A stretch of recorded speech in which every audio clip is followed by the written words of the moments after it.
அனுமதி இல்லாமல் செயல்பட்டு வரும் கல்குவாரிக்கு இடம் தராததால் கல்லூரி தாளாளரை ஒரு கும்பல் தாக்கியதோடு பள்ளி மற்றும் கல்லூரிகளுக்குள் புகுந்து அடித்து நொறுக்கிய காட்சிகள் வெளியாகியதால் கன்னியாகுமரி மாவட்டத்தில் பரபரப்பு ஏற்பட்டிருக்கிறது.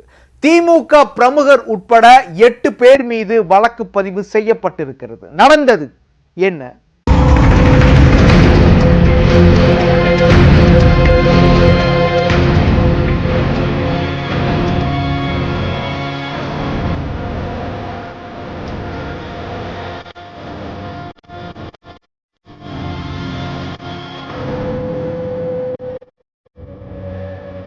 பயங்கர ஆயுதங்களுடன் கல்லூரிக்குள் புகுந்த கும்பல் ஒன்று வலைவெறியுடன் சூறையாடும் காட்சிகள்தான் இவை.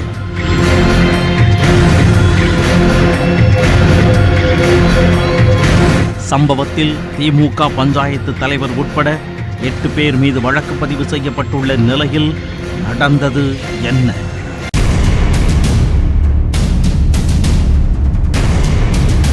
கன்னியாகுமரி மாவட்டம் மார்த்தாண்டத்தை அடுத்த மாமூட்டு கடை பகுதியைச் சேர்ந்தவர் பிரான்சிஸ்.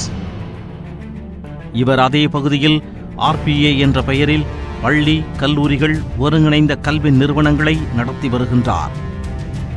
பிரான்சின் கல்லூரி வளாகத்திற்கு பின்புறமாக விரிக்கோட்டை பகுதியைச் சேர்ந்த ரியல் எஸ்டேட் அதிபர் ஆனந்தராஜன் சட்டவிரோதமாக கல்குவாரியை நடத்தி வருவதாக தெரிகின்றது. ஆனந்தராஜின் கல்குவாரிக்கு லாரிகள் செல்ல வழியில்லாததால் நள்ளிரவு நேரத்தில் கல்லூரி கதவுகளை உடைத்து கல்லூரி வழியாக லாரிகளை இயக்கி பாறை கற்களை கடத்தி வந்துள்ளனர்.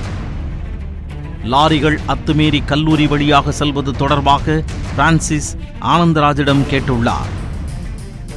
அப்படித்தான் லாரிகள் செல்லும், உன்னால் செய்ய முடிந்ததை செய்து கொள் என்று மிரட்டியுள்ளார். செய்வதறியாத தாளாளர் பிரான்சிஸ் கல்லூரியின் கதவுகளை பலமாக மாற்றியுள்ளார். இதனால் ஆத்திரமடைந்த ஆனந்தராஜ் பிரான்சிஸை தனது அடியாட்களுடன் வந்து கடந்த 16ஆம் தேதி கடுமையாக தாக்கியுள்ளார்.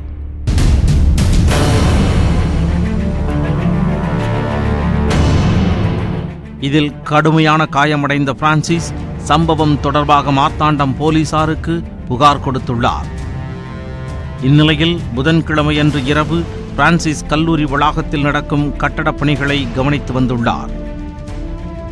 இரவு 11 மணிக்கு திடீரென கல்லூரி வளாகத்திற்கு வந்த 10ற்கு மேற்பட்ட கும்பல் அரிவாள், கட்டை, இரும்பு கம்பி என கொலை ஆயுதங்களுடன் ஆவேசமாக வந்து கல்லூரியை அடித்து நொறுக்கி சூறையாடியது.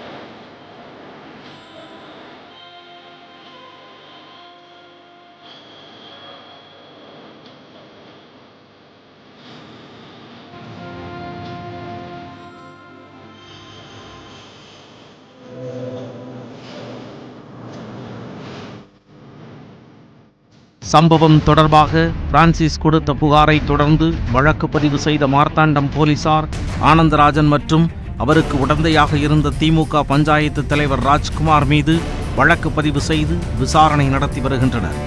காலேஜ் எல்லாமே அடிச்சு நொறுக்கி, கேண்டீன் எல்லாம் அடிச்சு நொறுக்கிட்டாங்க, ஸ்கூல் கிளாஸ் எல்லாம் அடிச்சு நொறுக்கி போட்டுட்டாங்க. இந்த ஆனந்தராஜன் மேலே 20 ஏக்கர் வாங்கி அங்கே இல்லீகலாக பாறை உடைச்சிட்டு இருக்காங்க. இதை பற்றி ஊர் மக்கள் கம்ப்ளைண்ட் பண்ணியும் எந்த ஆக்ஷனும் எடுக்கலை. எங்கள் உயிருக்கு உத்தரவாதம் இருக்கா இல்லையா? இதுக்கு போலீஸ் கடுமையான நடவடிக்கை என்று தாழ்மையுடன் வேண்டிக் கொள்கிறேன்.